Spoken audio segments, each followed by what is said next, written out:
Right, while I got all my toys out, we'll do another quick post on some of the things you can do with a pole lathe.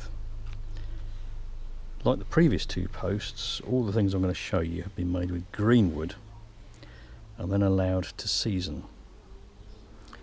Where I used to work, we used to do displays at shows and fairs and things to tell people about the work that we did, working with volunteers to manage the countryside in and around the southern fringes of London. Instead of just having a boring set of photographs, we basically had a pole lathe with a pole wagging up and down, and the sound of the gouges working on the workpiece to drag people over, to get them to ask questions, to talk to us, and it worked extremely well.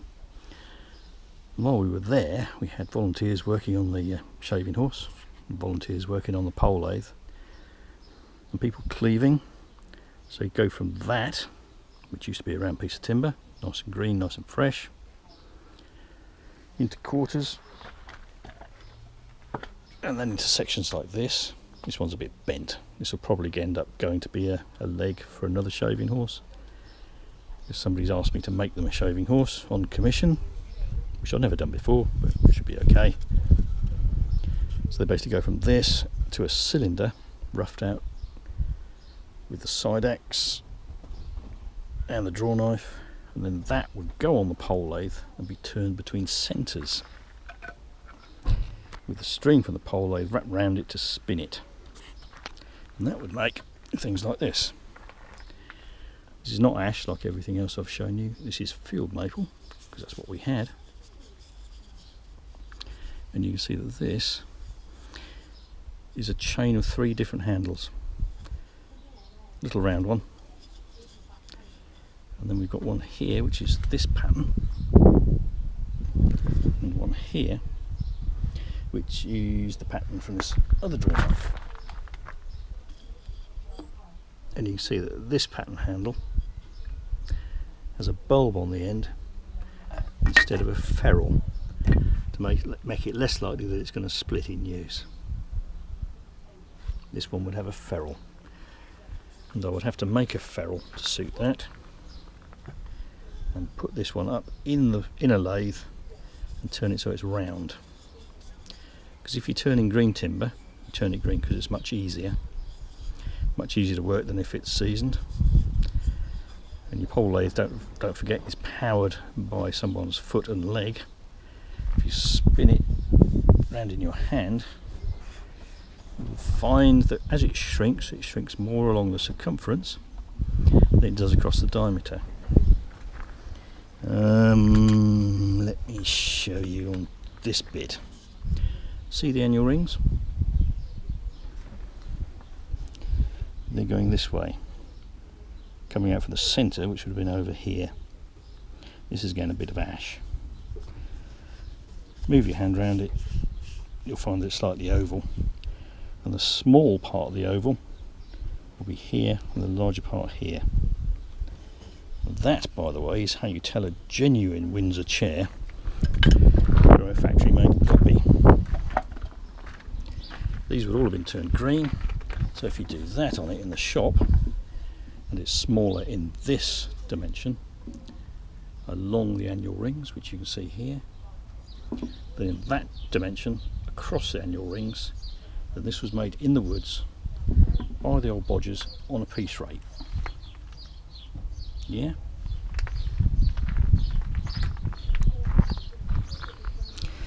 And you can hopefully see the finish on here. It's nice and smooth and basically ready to go. This isn't done with sandpaper. This is straight off the tool and then finished with a bit of swarf that you turn off the wood with your tool whilst you're turning it, just to put the final polish on it. You can add polish or a little bit of wax afterwards, should you so wish. This has been treated. This is again a bit of ash, turned on the pole lathe where I used to work, and that's been treated with a little bit of vegetable oil. You can see that this draw knife is one I got at a car boot sale, and that's the one handle that came on it. I've reused the ferrule, and I've reused the washer that somebody used, and I think that's a foreign coin. This one, rather fragile, that might have to be welded, but I've already reforged this down to extend the length of it. You see it's now a little bit too long for its handle. This is a gill pin, so that's a good make. Plenty of life left in that. They're more than 100 years old, so that will go back into use for somebody at some stage. This is a roughing gouge for use on the pole lathe, with a swollen bulb on this end, stop it splitting. And the handle was made in the pole lathe with another roughing gouge and then parted off. And then you can see here the slight charring and bluing on here. This was fitted hot, and you can see how it's sharpened.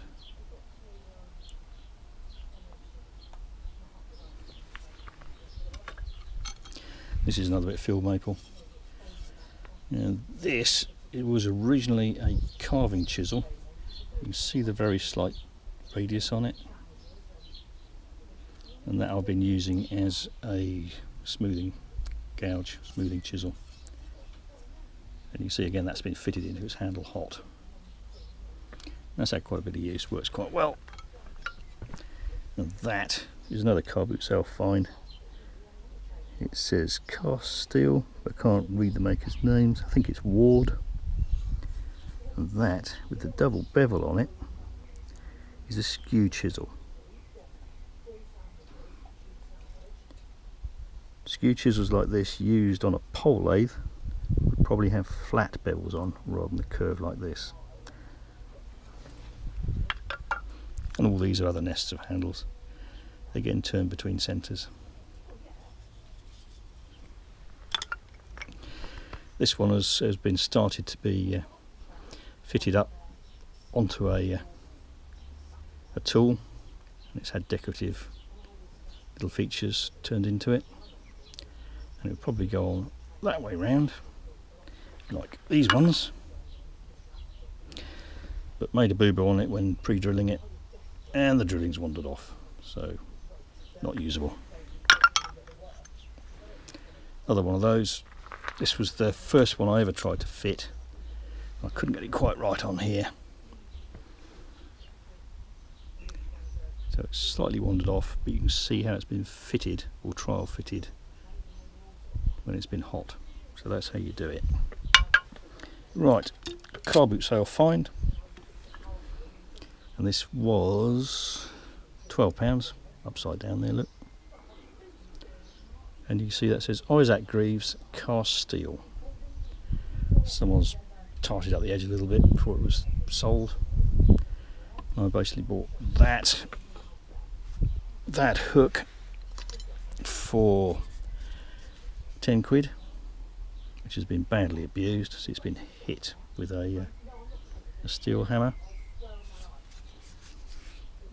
and it hasn't had the handle fitted very well. It's a through tang, drilled for a through tang, but the tang obviously doesn't come all the way through. It's got worm in it, it's split, so it'll have to be replaced. But this thing, it's got unusual handles. They're totally soaked with engine oil. It's been kicking about someone's garage for ages, which is probably why it survived, because this is quite old. It's bent, you can see it's got a slight bend on it. Ought to be flat.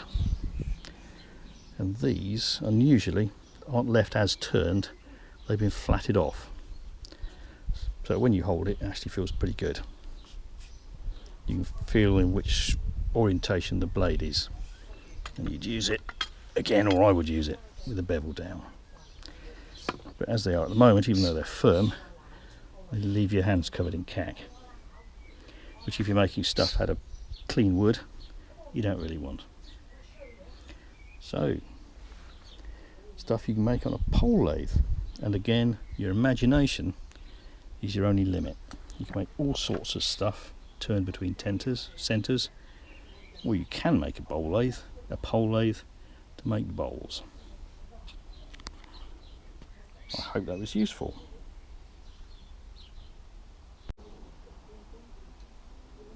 little bit more pole lathe stuff. Made this years ago when I was just starting out. Similar to that, the idea was to basically make a stool, because I didn't really know what I was doing. I basically used a much older design for legs and plonked them onto this seat, which is made out of a bit of apple tree. It blew down the '87 storm, so you can tell how old it is. And these have all been as finished on the pole lathe, no sandpaper used at all. Fitted into the drilled holes, which are drilled at an angle with a jig, which I made up when they were actually seasoned. And you can see the wear on here. Sat on a quarry tiled floor for quite a long time, and has quite often been used this way up. You see these marks for basically to support a jelly bag for making fruit jellies from wild fruits. Bowl sits on there, bag sits on there, supported on these above the bowl, and it sometimes splashes and it sometimes gets spilled. And that's quite a nice little stool, which sometimes goes out into the woods, sometimes goes to displays. And you can see that with nice sharp tools on a pole lathe you can incorporate a knot into the design by no problem. These were all made over a period of about 5 or 6 years on displays, with people coming along and having go on the pole lathe. So I'd end up in a day making one at a time, so they're all slightly different. See? Whereas if you make them on for a chair like that to go into the factory, they would all have to be the same within tolerances. The old bodgers are on piece rate, remember? Right, call it quits at that.